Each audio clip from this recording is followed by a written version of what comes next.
Good morning and welcome back to my channel. Today we're going to make country style ribs in the crock pot. Now while we call these ribs, they're not actually ribs, they're actually a pork shoulder cut. It's a very lean cut and that means it takes a while to tenderize, so it's a good candidate to use in your crock pot to cook it slow and low. You can see there's bone there, so that'll give it a lot of good flavor. We're going to just add a couple of other ingredients. We're going to use a rub. Now I'm going to use this sweet and smoky rub. I'm also going to include, in addition to some onion, I'm going to use onion salt. And we're also going to use some cinnamon applesauce. That happens to be what I have on hand. The cinnamon flavor will be nice. We're going to add a little liquid smoke, a little Worcestershire. And what else have we got? You can use whatever kind of rub that you prefer. I have quite a collection of different rubs. I've got the Kinder's or Kinder's rub. I like the sweet and smoky. I've got maple molasses, honey hickory. I've got one with jalapeno, but I really like the sweet and smoky the best. So we're going to use that, and we're also going to use some of this Bad Byron's butt rub because this is actually what they call pork butt or pork shoulder, and this is made specifically for that type of a cut. So this has salt, pepper, granulated onion and garlic, chipotle powder, paprika. So this is a really great rub to use.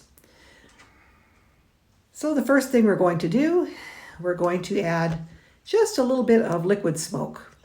And you only need just a small amount of this, like maybe a couple of drops. And see, I've got quite a wide opening in here. I don't want it to come out too quickly. I'm going to just carefully pour just a few drops. There we go. A few drops there, a few drops there. I'm going to kind of rub this all over this side of the pork butt. Get that in there real nicely. And then after this, we're going to add a little Worcestershire in addition to the liquid smoke. And both of those will really give this a nice flavor. And the liquid will help make the rub stick to the pork. So here we've got a little Worcestershire. I can use a little bit more of this as opposed to the liquid smoke. Maybe about a half a teaspoon or so. A teaspoon. We're going to rub this in addition to the liquid smoke. Now we've got the Worcestershire. This will make a nice base for our rub. I washed my hands. As you can see, they're nice and wet. Now we're going to pour this sweet and smoky rub all over and give it a nice good layer, a good thick layer. It's going to impart a lot of flavor and it's going to help tenderize the meat. So don't be afraid to pour it on too thick.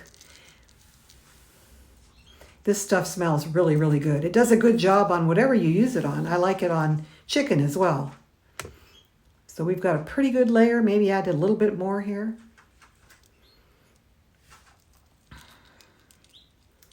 That's it. And you can see as it sits, it sort of absorbs into the meat. You can actually marinate this for a couple of hours. Today I don't really have time for that. We're going to add a little onion powder. Well, my onion powder is a little bit clumpy, but that's okay. It's going to just melt into the sauce that this roast will make as it cooks. So there's a little onion powder. We're going to also add some garlic powder. I'm running low on my garlic powder. Onion and garlic really are great in whatever you use, in whatever you cook them with, in my opinion. I'm a great lover of onion and garlic. I'm a great fan of the Stinking Rose restaurant, which specializes in onion and garlic. Now we've chopped our onion. We're going to throw that right into the crock pot, right in the bottom. I sort of just coarsely chopped it. You can chop it more finely if you like, but it's going to cook a long time, so I think coarse chopping is just fine.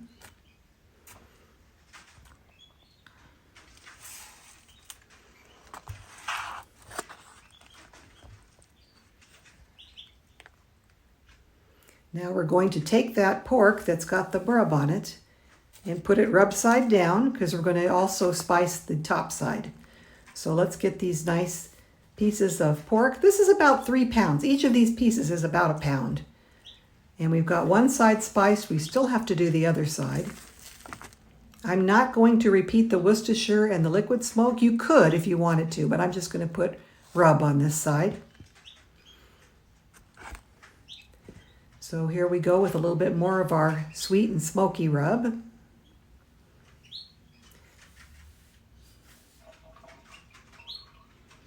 Delicious. This rub is kind of hard to find in the stores. See, if you see it at the grocery store, grab it, because I think a lot of people have cued into how good it is, and it's kind of hard to find it. It's often sold out. And I love the orange paprika color that it gives as well. Well, we've got our rub on both sides of our pork. We're going to add our applesauce now right on top. You could put the applesauce down in with the onions, but I like to put it right on top of the pork because it's going to impart some of that apple flavor a little more readily that way. And this just has a touch of cinnamon, and it's going to complement the sweet and smoky rub that we've put on this pork. So there's some applesauce. We'll put the lid on your crock pot, or in my case, I'm using the Instant Pot Dutch oven, which is a crock pot. It's an electric crock pot. It has a removable Dutch oven, which I really like that feature about this pot. I could actually lift that out and put it in the oven if I want to. Okay, we're going to cook this now. Turn on slow cook. And this is a 4-hour automatic slow cook function on this pot. So we push the start button, and that's all there is to it. Ooh, I almost forgot. I want to add a little crushed red pepper to give it a little more tang, a little more spiciness to our finished dish. Now, if you've got a regular crock pot type slow cooker, you can select 4 hours on high, or you can do 6 to 8 hours on low. Either one will work. All right, we've been cooking for about 3 hours on slow cook. Looks pretty darn good. You can see all the liquid that it made, even though I didn't really add liquid other than just the applesauce to this. So I'm going to get a fork and see how we're doing.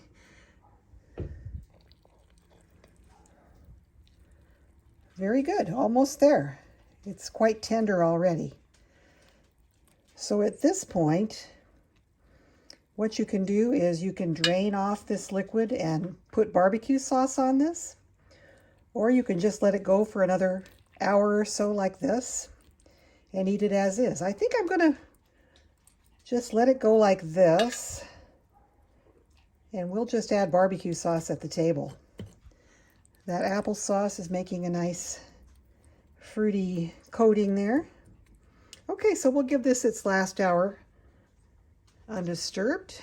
Cover it back up and let it finish. It could be eaten at this point, but I think we want it a little tiny bit more pull apart, more tender. Okay, our extra hour of cooking time is finished. Let's see, that looks pretty darn good.